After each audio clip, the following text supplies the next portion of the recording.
Well, hello, I'm Joanna with Blissful Baby Sleep Coaching. I'm here with Robert and Alice, and we just finished sleep coaching Henry, who was 9.5 years of age at the time of coaching. And so Alice and Robert, tell me what life looked like. Like, what was happening with Henry when you decided to reach out to me? What did it look like?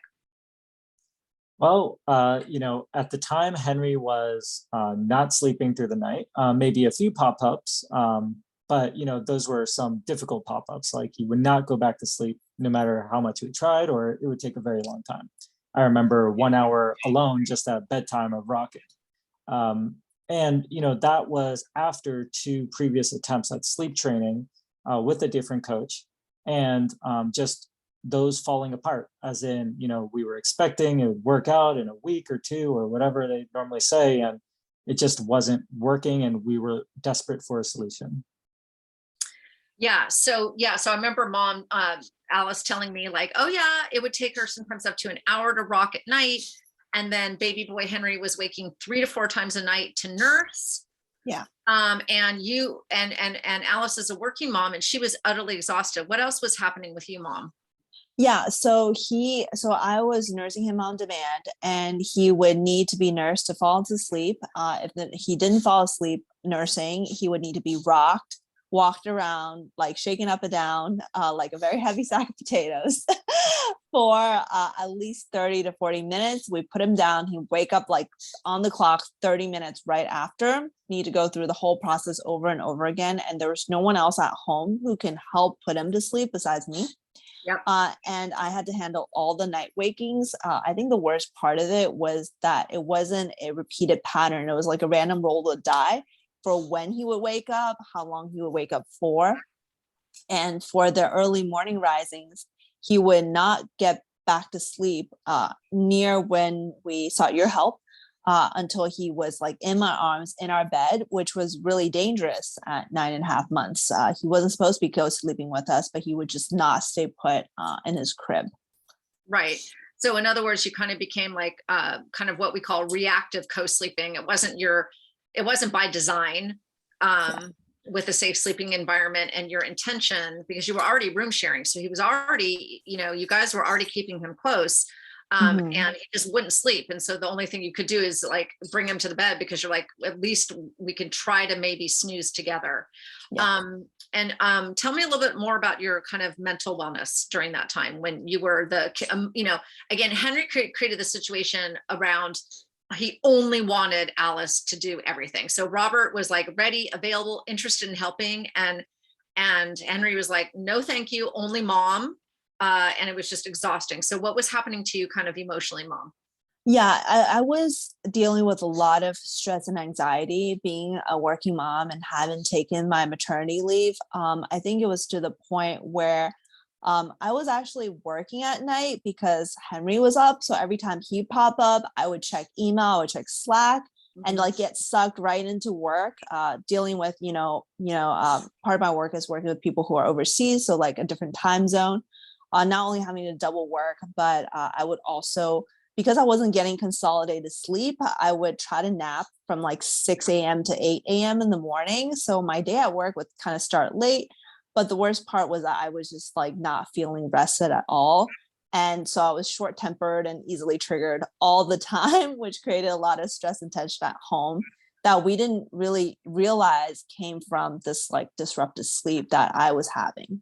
Right. Yes. It wasn't necessarily just flat out, transition to motherhood. It was like the sleep deprivation catching up with you in ways you never even imagined. Yeah. Okay. And then you mentioned that you guys had hired some other sleep coaches in the past. You mentioned that in our previous conversations that around 5 months you hired a sleep coach and it didn't work. And then you hired another one later, I think even like 7 months or something like that. So what gave you the courage to reach out one more time to find me, and what made me different, or like why did you decide to trust me if you'd already had these 2 attempts, and how was working with me different than the previous 2 coaches that you already had invested in? Previously, I guess the method of the other coach was to really basically do cry it out, right? And there wasn't really any other option, right? And it was very much boilerplate method, right? Just do this, right? And it will magically work, right? And it didn't work, right? It didn't work after 2 weeks. It didn't work after 3 weeks, right? And, when we ask what's going on, right? It's just like, well, maybe he's not ready. Well, why is that always the answer, right? Like, why is it that it's ready for other babies? It didn't make sense to us, right? And so part of the reason why we reached out was, well, if we don't even know if this is going to work, we want to start with something gentler, and we want to know, why. We want to understand if it's not working, or we want to really do this scientifically. And, when we met with you, I think what was different was that you talked about his temperament, right? You talked about different ways we could approach it, how we could adapt and learn, and, really not just follow some boilerplate, but talk together as we go. And that's what really excited us, because that was what we were looking for. Yes. And I remember really distinctly, Alice was like, I need to be able to talk to you. I need to be able to ask questions.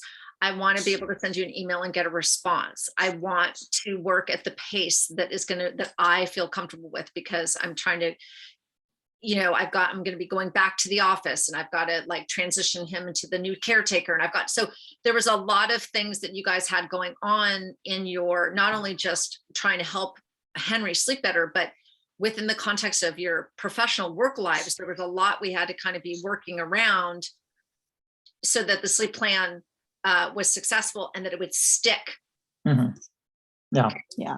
That's like your big thing, because you had tried and it didn't work, and you tried and it kind of worked and it never stayed. And so having it stick under these new conditions of going back to work and having higher demands professionally was really critical for you guys. Yeah. So what do you think was the biggest difference in working with me, like throughout the process? Like we decide to work together, you're working the program with me. What did you love about that? Like, what were the key things? I think the biggest thing was being able to talk to you and being able to have these in-depth discussions over the phone, because a lot of the other coach we were working with, it was, 15 minutes of answering questions, and they'd be like maybe multitasking something else, or like, we send them an email with like 5 questions and only 3 of them gets answered, and not in very thorough ways.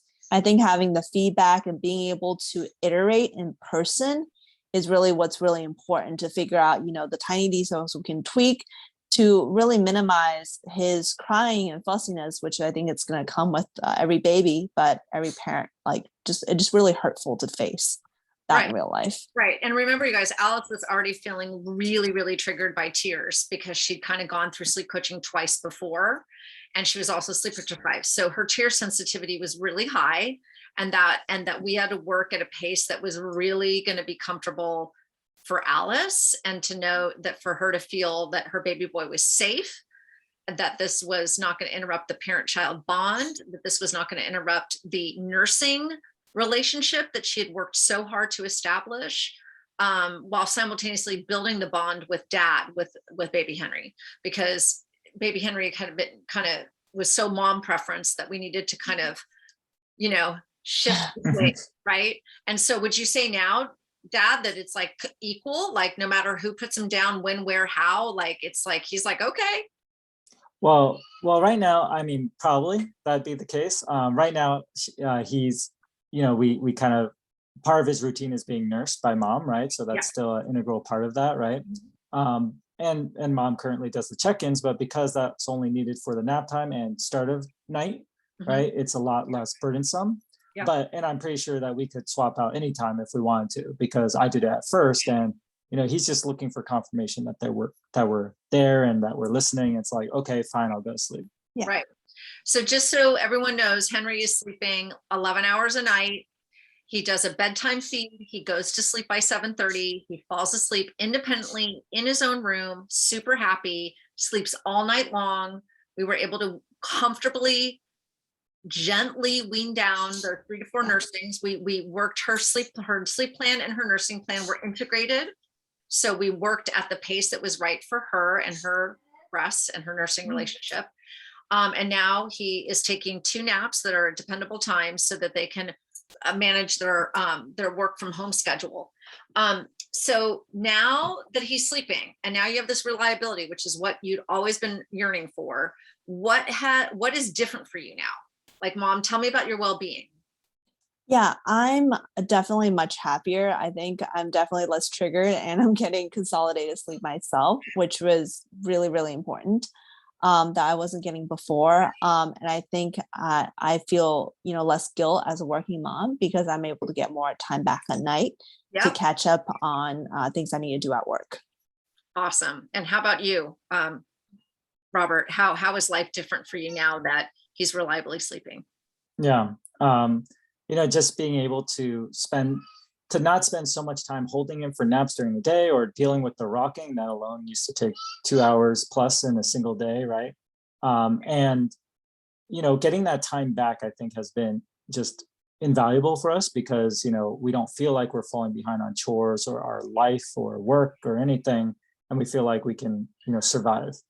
Yeah, I always say it feels good to have your life back. I say, get your Mhm. life back, because it does, because you kind of feel like you don't have a life. And then all of a sudden you're like, oh, I have a life again. This is kind of Yeah. cool. Yeah. Okay. So if you met somebody on the street or at the playground or in the grocery store and you can just, they're like, I'm sleep deprived, my baby's not sleeping. What do you want to tell them? Like, what do you want to shout from the rooftops now? Yeah, I would just send them to you. I would just give them your number and be like, hey, there's a really great sleep coach. You can definitely get sleep and you should just, give it a try. And that it works. Yeah, Mhm. yeah, definitely. Well, I think we had like one of the harder cases. Yes. And it definitely worked for us. Yes. Yes. And that's the thing, because it's not give it a try. It's like find the right person that can take you all the way to success. Yeah. And that is what we did. And it's true. Henry was a very difficult case. And that was one of the things that I said at the very beginning with her when we had our first conversation. I said, I am not afraid of difficult babies. Yeah. Because I know that every child can learn their sleep skills. It's just Definitely. a matter of working it the right way to meet the needs of the parents and the needs of the baby. Yeah. So, yeah. all right. Thank you so much. Thank you. Yay. Yay. Yeah. Blissful sleep. All right. Yeah. Thanks, you guys. Yeah. Thanks. Thanks.